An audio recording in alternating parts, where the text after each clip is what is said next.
আসসালামু আলাইকুম সুপ্রিয় দেশবাসী, আপনারা ইতিমধ্যে জেনেছেন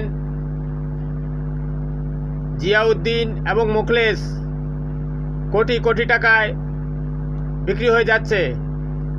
এই দেশের কামলাগুলো বাংলাদেশের মানুষকে কোটি কোটি টাকায় বিক্রি করে দিচ্ছে। হয়তো একদিন সকালে উঠবে দেখবেন এই দেশটাই বিক্রি হয়ে গেছে।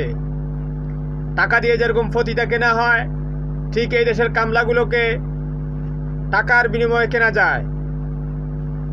এদেরকে পতিতাকে যেরকম টাকা দিলে রাত্রি যাপন করা যায়, এরা ঠিক সেরকম পণ্য।